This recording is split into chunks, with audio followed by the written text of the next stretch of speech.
There's a lot of people who are going to want to see him consider taking a different course now.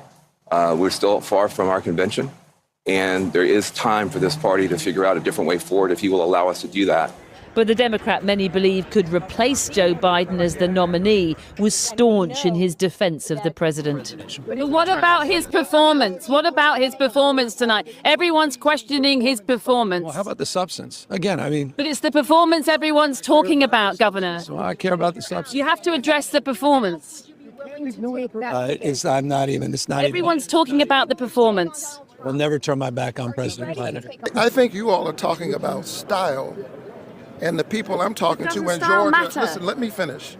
The people I'm talking to in the state of Georgia, they're not focused on style. The Democratic Party is 100% and going to be 100% behind Joe Biden. But should you be after tonight's performance? 3 weeks later.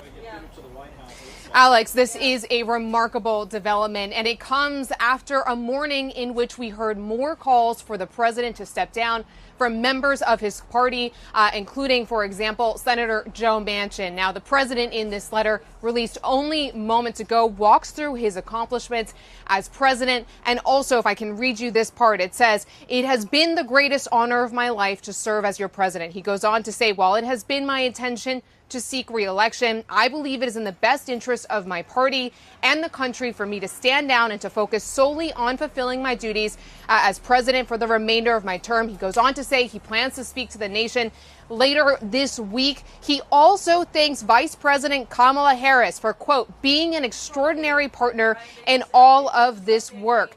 Now, of course, Alex, this comes after that disastrous debate performance by the president in late June. It was after that stoked so much anxiety and panic within the Democratic Party and led to a wave of calls over recent weeks for the president to step aside, to withdraw from this race. And this was something that, despite the president getting back on the campaign trail, despite private conversations with multiple lawmakers, and despite a campaign that up until this point had been maintained, even just yesterday, that he was in this race, it appears that we hit that breaking point. Now, of course, the president has been at his residence here in Rehoboth Beach, Delaware. He has been self-isolating because he was diagnosed with COVID earlier in the week. It was that diagnosis that pulled him off of the campaign trail at a pivotal moment. He was in Nevada. He was shoring up support with Black and Latino voters. And it was before one of his last events that he got that positive COVID diagnosis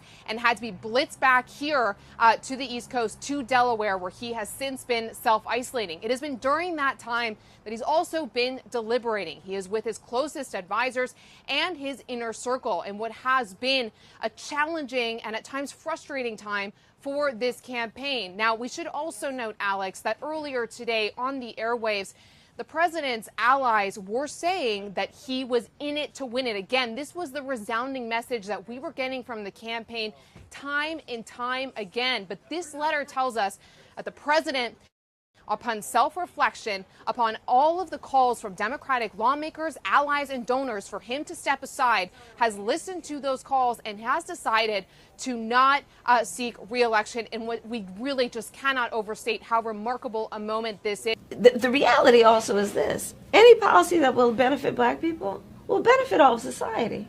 Let's be clear about that. Let's really be clear about that. So I'm not going to sit here and say I'm going to do something that's only going to benefit Black people.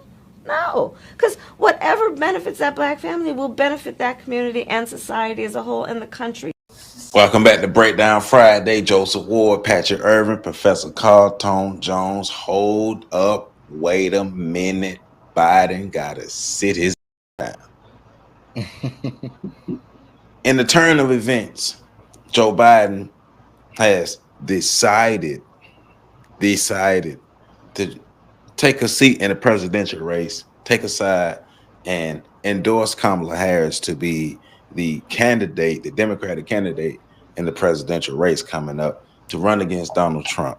And this has happened after about 3 weeks of the Democrats doing damage control, following the debate, the debacle of a debate that it was. So weeks upon weeks of them doing damage control, saying that Joe Biden would continue the race. Even Joe Biden himself saying he would continue the race. Now, you did have people in the Democratic Party saying that they need to replace Joe Biden.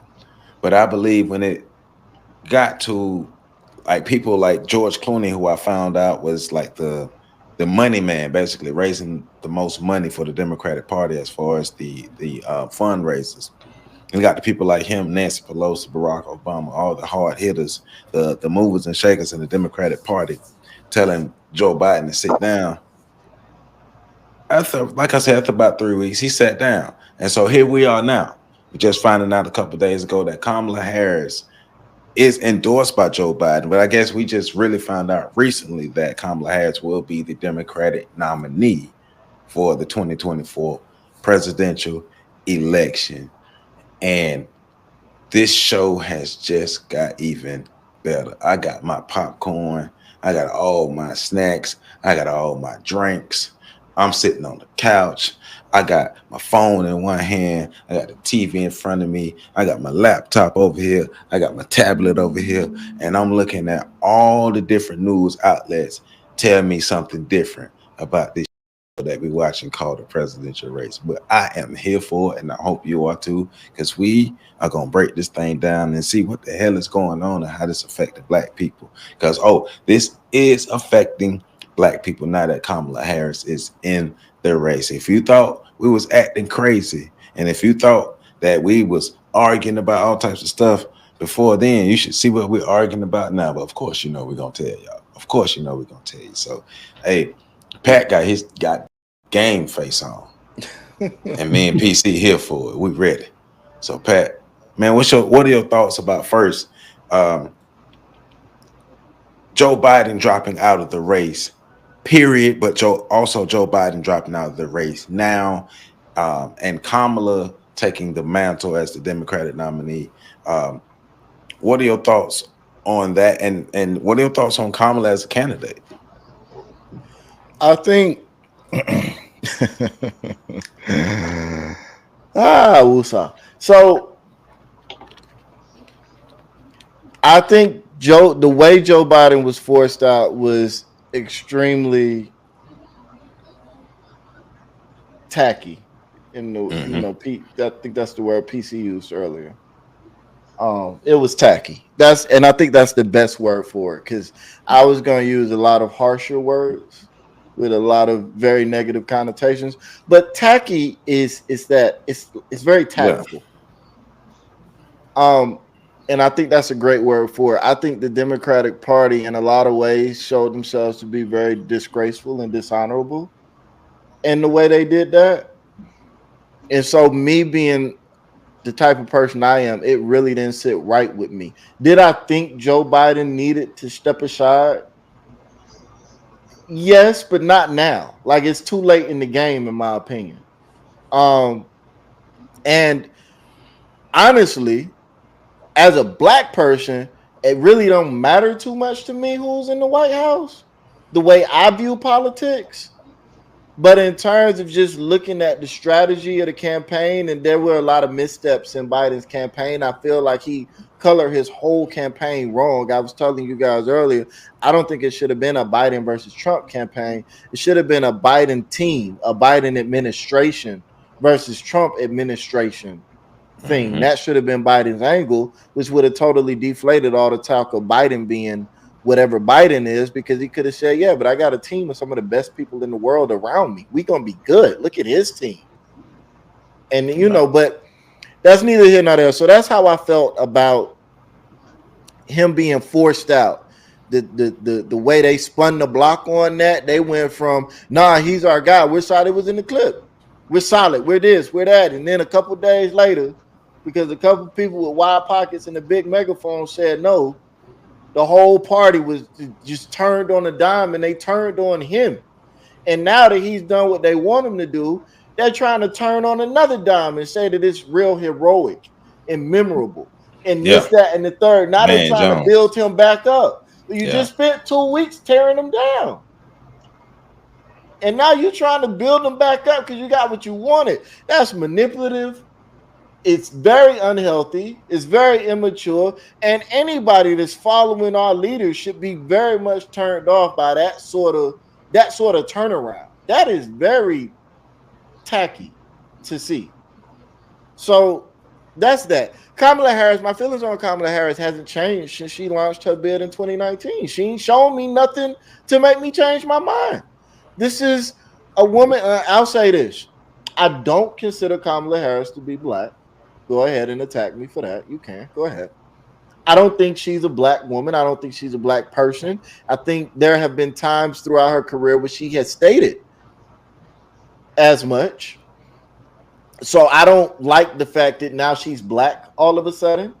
I don't like the fact that black people are rallying behind her because she's not Trump, because that's more the same.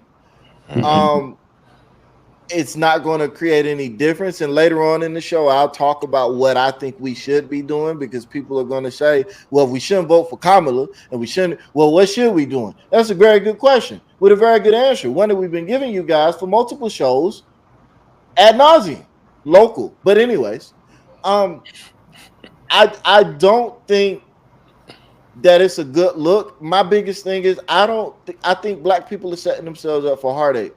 Kamala Harris is on record said she's not going to do anything for black people, not specifically for black people. So that whole whatever helps black people helps everybody. Yeah, we've been sold that bill of goods since the Emancipation Proclamation. Yeah. So when do we stop believing that?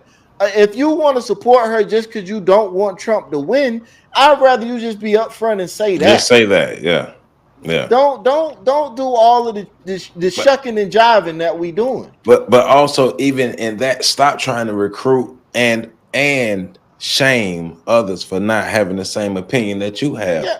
That's childish. So, right. And so we go back to, we talked about off air last week, if Kamala Harris gets in this position, is going to drive a wedge in the black community. And I think we said that on air maybe, but I know we said it off air. And I think that is exactly what's happening, and that's what's going to continue to happen. It's John Henry. They got a bootleg version of John Henry driving that wedge right now. Yeah, it's going to continue to be that way because a portion of the community has decided to make this woman an honorary black person deserving of our support. And the other portion of our community is like, hold on, wait a second. Remember the refusal to use advanced DNA.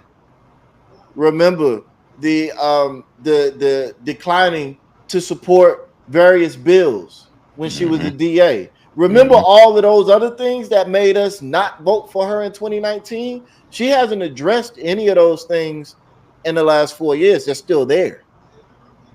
So, and those people have a valid argument. The people that want to make her honorary black, I'm going to just be straight up with y'all. Y'all don't have a valid argument.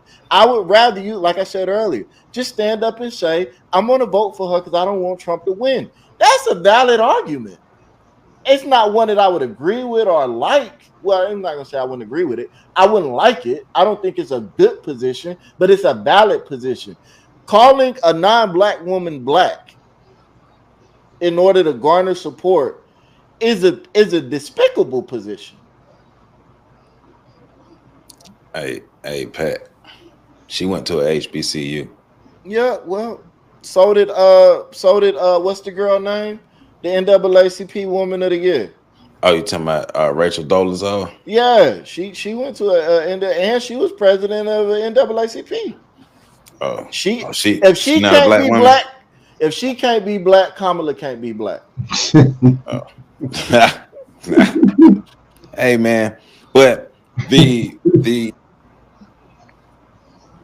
idea of we have to jump behind, because I've been watching videos all day, and I've been watching videos the last couple of days since this has happened, since the announcement of Joe Biden stepping down. All hands on deck has been the battle cry that I've seen, especially through CNN and MSNBC. And looking at CNN and MSNBC, you would swear that the second coming of Christ has happened, and Kamala has connected with the Avengers, and they are about to save the world. I literally heard a woman on Instagram say, "Hey, they've been messing it up. They always mess it up, and you know what happened when they mess it up? They always call a sister to come clean it up." And I'm just like, you all the desperation is showing to have somebody represent you instead of representing yourselves. But I'm gonna come back to those women and those and this money that has been raised. We're gonna get into that. But PC, what are your thoughts on Joe Biden being ousted? Like the timing of Joe Biden being ousted. Do you think that was good or bad move for the Democrats? And what are your overall thoughts on Kamala Harris just as a candidate? Honestly, I think that if they were going to do this move, it should have been done after that debate, like immediately after that debate. And it should have become clear that it was like from him and not being pressured to do so. But, that's just a game of politics. You know what I mean? I think that, we talked, Pat pretty much spoke on how tactless it was.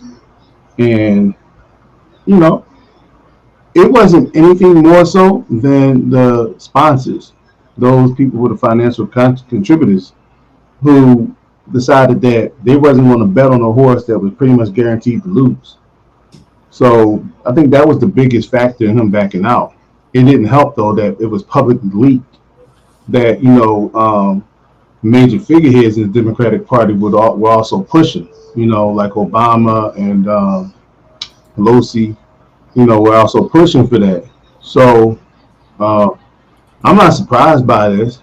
It's amazing what they came up with in terms of like how they fleshed him out. All of a sudden he had, C-19, and then I was gonna go to Rehoboth Beach this weekend. Now I know it's contaminated. I can't go. I mean, it's right down 95. Shit, but so I don't really. It's politics. I think it just shows how unorganized the Democratic Party is, and the fact of the matter is that they've been running this game. So now she's here. Kamala is pretty much here. From what I understand, she has she's won the delegates behind closed doors, the verbal commitments from like 29 states. So she has enough to, throw her hat in the ring as the official nominee. Right. So in terms of like this whole concept around about them pushing us to vote for her, and let's just face it, man, there's no real respect for black men in the black community. So black women are used to bullying black men. Get in line. Right, get in line and all that other stuff, pointing their finger at us and using shame. And shame used to work. It don't work no more, but shame used to work in terms of shutting black men down, because for a lot of us, we still wanted to maintain some sense of racial cohesion, and we didn't want to be seen publicly at odds with our women. So Pat mentioned earlier, this is divisive in our community, but you're asking men to be leaders, and the leaders who are saying, I need some substance before I decide to make a decision in what y'all consider to be an important election, I think is real crass. And on top of that, Bernie Sanders is a very interesting person, right? Mm-hmm. He has not endorsed Kamala Harris as president because he's stating that he needs to see some policies. Guess who else have? He needs some political promises, right? So go ahead, John. I'm sorry. Guess who else haven't endorsed her yet? Who? The other, the first black president. Mm-hmm. Oh yeah, Barack Obama, right? Because they're calling for a national convention. They're calling for an actual, they want everybody to put their hat in the ring, right? At the convention. Which used to be how presidential elections were handled before, modern times. I mean, but that right there is interesting than the mug, and people can't overlook that. Like he's like the black people's beloved person. Mm-hmm. And no, his wife is, Joe. Yeah, true, but he's the astral projection of her. Yeah, you know what I'm saying. But black folk love them some Obamas, and why hasn't he endorsed her? Well, why does he want people to throw the hat in the ring? To the point, and then to let PC finish cooking up. Nobody endorsed her right away. Even Biden took a day. Like everybody took some time. So, but she isn't the official candidate yet. She just is the presumptive nominee. She still has, I think they're having the convention August 6th or August 7th, where they're going to make the official determination. Right now, she's just so far ahead of everybody else.